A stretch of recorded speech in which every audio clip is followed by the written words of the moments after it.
Pernah nggak sih Anda ngerasa aneh gitu pas lihat foto sendiri, tapi pas ngaca, biasa aja? Ternyata ada loh penjelasan psikologisnya, dan ini nyambung banget nih sama topik kita hari ini. Selamat datang kembali ya, kali ini kita mau ngobrolin lebih dalam nih, bab satu dari buku Hitmakers-nya, Derek Thompson.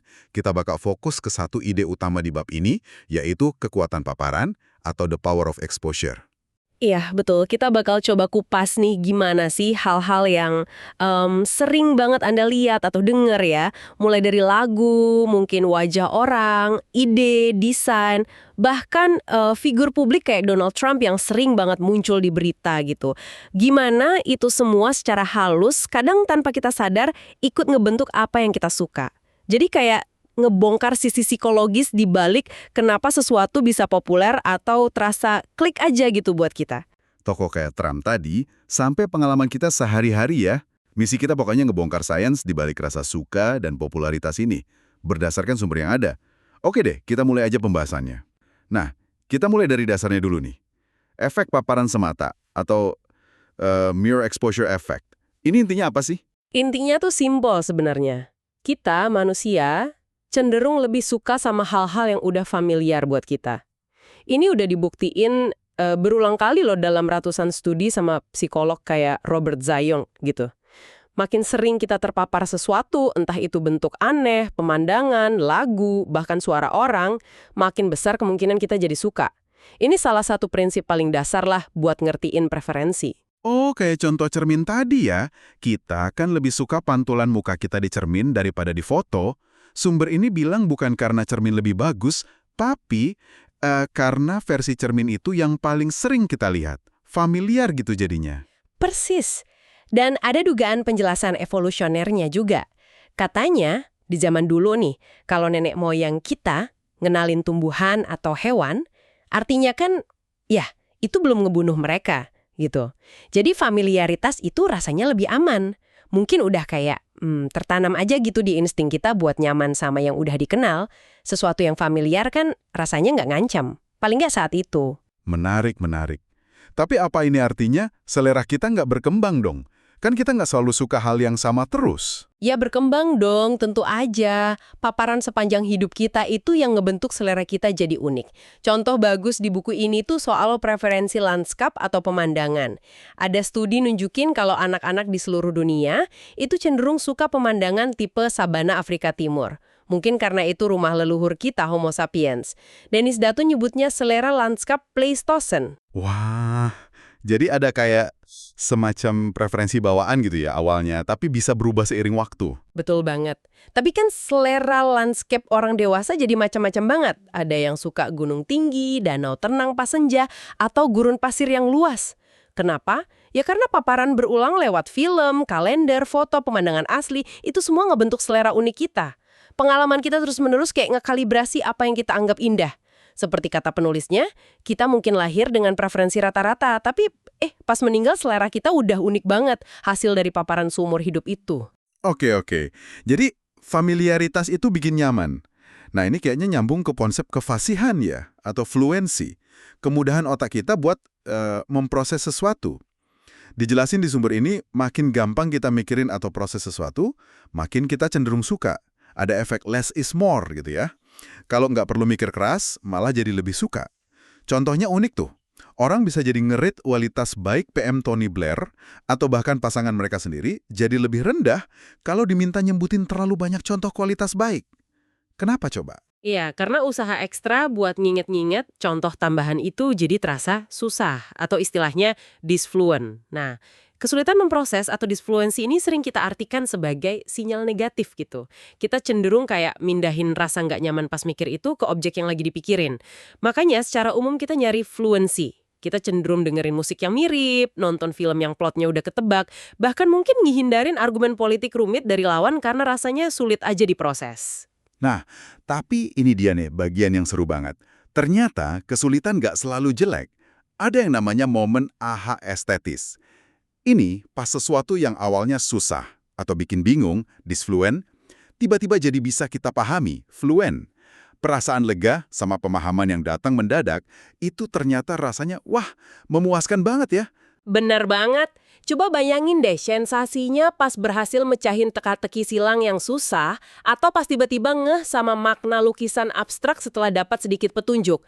Contoh di buku ini tuh penelitian soal lukisan kubismenya Picasso. Awalnya orang nilainya biasa aja, tapi ratingnya naik drastis loh pas dikasih judul atau konteks yang ngebantu mereka nangkep lukisan itu. Perjalanan dari bingung ke paham momen aha atau estetik aha itu sendiri, itu yang ngasih kenikmatan. Ini jadi ingat pengalaman lihat karya impresionis kayak lukisan teratai Monet deh. Mungkin buat orang zaman dulu gaya lukisnya aneh banget gitu kan. Tapi pas mereka mulai dapet, ngerti sapuan kuasnya, cara dia nangkap cahaya, nah mungkin di situ ada kejutan pemahaman yang bikin seneng itu. Itu contoh yang pas banget. Bahkan cuma nungguin momen aha itu aja udah bisa jadi sumber kenikmatan loh. Serial TV Lost, ingat kan? Meskipun endingnya bikin banyak fans kecewa ya karena nggak semua misteri kejawab, tapi serial itu tetap jadi hit gede banget selama bertahun-tahun. Kenapa? Karena penonton tuh nikmatin proses nunggu jawabannya. Sensasi nunggu aha berikutnya itu.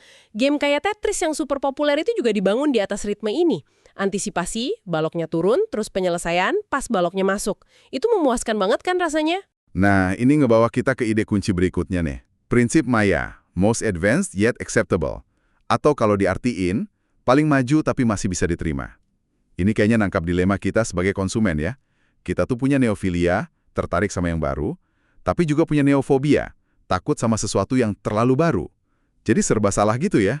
Iya, menurut penulisnya, pembuat hit terbaik itu adalah mereka yang pinter banget menavigasi ketegangan ini. Mereka itu kayak arsitek kejutan yang familiar, mereka jago bikin momen aha, dengan nyampurin yang baru, advance, sama yang lama, acceptable. Jadi ada sedikit rasa cemas karena baru, tapi juga ada pemahaman karena ada unsur familiarnya. Mereka micu rasa penasaran kita tanpa bikin kita langsung kabur gitu. Contoh klasiknya banget itu desainer industri Raymond Loewy. Di buku ini digambarin dia kayak sosok yang ngebantu Amerika nerima produk-produk baru hasil produksi massal. Caranya gimana? Dia ngebungkus inovasi dalam desain yang rasanya maju tapi tetap akrab. Dia tuh katanya terobsesi sama bentuk telur. Dianggapnya puncak efisiensi sama keindahan alam. Kalau Anda perhatiin, desainnya buat mobil Studebaker, rautan pensil, bahkan lokomotif, itu selalu ada lekukan halus mirip telur gitu. Desainnya modern, advance, tapi akarnya dari bentuk yang sangat familiar, acceptable. Itu MAYA banget. Prinsip Maya ini juga muncul loh dalam cara penyajian informasi, misalnya studi soal headline berita di Reddit. Ketemuannya, headline paling populer itu seringnya nyajiin cerita baru, advanced, tapi pakai bahasa atau format yang udah sesuai sama norma komunitas di sana, acceptable.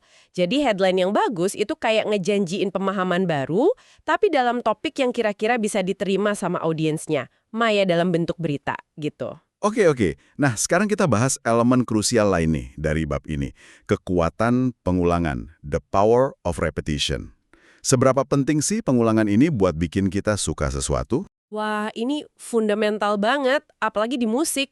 Pengulangan itu tulang punggungnya musik populer, ritme yang diulang-ulang jadi hook, hook yang diulang jadi chorus, chorus diulang berkali-kali dalam satu lagu. Bahkan ada studi nunjukin kalau 90% waktu kita dengerin musik, itu kita dengerin lagu yang udah pernah kita denger sebelumnya. Gila kan? Pengulangan tuh ada di semua level, dari ketukan sampai struktur lagu. Bahkan nyanyian hewan kayak paus bungkuk aja itu definisinya pola suara yang berulang. Tapi gimana caranya biar nggak ngebosenin? Kalau diulang terus plek sama gitu kan jenuh juga ya. Pasti ada triknya dong penulis lagu. Ada dong, namanya variasi atau dalam psikologi itu disebut dishabituation. Analoginya dari eksperimen tikus nih. Setelah tikus sudah biasa sama nada B, peneliti mainin nada C. Kejutan nada C ini bikin dia kayak sedikit lupa sama nada B, jadi nada B bisa narik perhatian lagi nanti. Nah, lagu pop modern sering pakai struktur first chorus, bridge chorus. Ini kan intinya pengulangan yang disamarin pakai variasi. Pola familiar, chorus berulang, ngasih rasa nyaman dan fluency.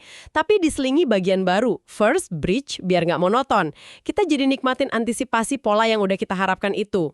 Kekuatan pengulangan ini nggak cuma di musik doang kan berarti? Oh tentu nggak. Pengulangan itu kuat banget buat komunikasi dan memori. Coba pikirin puisi epik kuno kayak Beowulf atau Iliad. Itu kan diturunin lisan. Gimana coba ngapalin ribuan baris? Ya pakai repetisi, ritme, sama rima sebagai alat bantu ingatan. Musik tuh sering disebut permen memori loh. Contoh nyatanya, orang dengan afasia kayak mantan anggota Kongres Gabby Giffords. Dia kan kesulitan bicara ya setelah cedera otak, tapi dia masih bisa nyanyi. Terapi musik itu ngaktifin jalur otak yang beda, nunjukin betapa kuatnya memori musikal yang basisnya pengulangan itu. Wah, ini pasti relevan banget juga di pidato politik ya. Politisi pasti sering banget pakai pengulangan buat nanamin pesan ke kepala kita. Contohnya pidato Barack Obama yang ditulis sama John Favreau. Mereka sering banget pakai repetisi frasa kunci kayak yes we can yang diulang-ulang itu, terus pakai perangkat retoris kayak anti-metabole itu loh, pembalikan struktur kalimat, pola A, B, B, A. Kayak kutipan JFK yang terkenal, jangan tanya apa yang negaramu bisa lakukan untukmu, tanyakan apa yang bisa kamu lakukan untuk negaramu. Nah, teknik-teknik ini bikin ide yang kompleks jadi terasa lebih simpel, lebih gampang diingat, lebih nempel di kepala, mirip kayak hook lagu gitu. Dan ini nyambung lagi nih ke contoh media yang kita singgung di awal tadi soal Iya, ini contoh yang kuat banget. Sumber Anda ngulas liputan intensif CNN ke Donald Trump pas kampanye 2016. Meskipun ada kritik ya dari jurnalis lain soal ini. Tapi strategi fokus ke satu figur ini, yang efektifnya kan kayak ngulang cerita yang sama tentang figur yang sama terus-menerus, itu terbukti sangat menguntungkan secara finansial buat CNN. Rating mereka naik drastis. Ini kayak memaksimalkan ekspektasi penonton. Tiap nyalain CNN, mereka bakal lihat cerita familiar yang mereka kenali. Ini bentuk paparan berulang yang kuat banget di media. Tapi perlu kami tegaskan ya, di sini kita cuma melaporkan analisis dari sumber Anda. Kita nggak memihak pandangan politik manapun. Ini cuma contoh gimana paparan berulang bisa narik perhatian dan ya keuntungan. Oke, jadi pertanyaan besarnya sekarang nih, apakah kualitas aja cukup gitu buat bikin sesuatu jadi hit? Atau jangan-jangan paparan itu jauh lebih penting? Nah, argumen utama di bab ini tuh bahwa paparan, exposure, itu punya peran yang krusial banget. Seringkali malah lebih nentuin daripada kualitas intrinsik semata, terutama kalau udah ngelewatin ambang batas kualitas tertentu. Kualitas dasar emang penting ya, produk jelek ya susah jadi hit. Tapi di atas level cukup bagus, distribusilah gimana produk itu disebar dan dipaparkan ke publik, itu yang sering jadi faktor penentu. Contohnya lagu Call Me Maybe dari Carly Rae Jepsen. Awalnya kan biasa aja tuh di Kanada.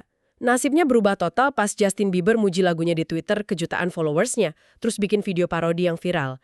Paparan masif dari figur berpengaruh ini yang ngelambungin lagunya jadi hit global. Terus gimana dengan data dari perusahaan penguji lagu kayak Hit Predictor yang disebut di sumber itu?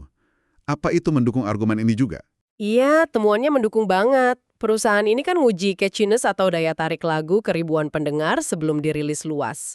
Lagu yang skornya rendah emang cenderung gagal sih. Tapi banyak banget lagu yang jadi hit nomor 1 ternyata punya skor catchiness misalnya 70-an yang lebih rendah daripada ratusan lagu lain yang skornya 80-an atau 90-an tapi nggak pernah populer sama sekali. Artinya apa? Yaitu tadi, di atas ambang cukup bagus, seringkali paparan ngalahin catchiness murni. Ada ribuan lagu bagus di luar sana yang mungkin nggak pernah Anda dengar cuma karena nggak dapat paparan yang tepat. Sayang banget kan? Ini berlaku juga buat seni visual ya. Kayak contohnya lukisan Mona Lisa. Apa benar ketenarannya itu murni karena kualitas lukisannya dari dulu? Contoh Mona Lisa ini menarik banget sih. Sekarang kan lukisan paling terkenal sedunia ya. Tapi menurut buku ini, di abad ke-19, Mona Lisa itu bukan bintang utamanya Louvre loh.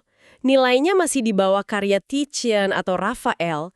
Ketenarannya baru meledak di abad ke-20 dan itu sebagian besar dipicu sama peristiwa eksternal.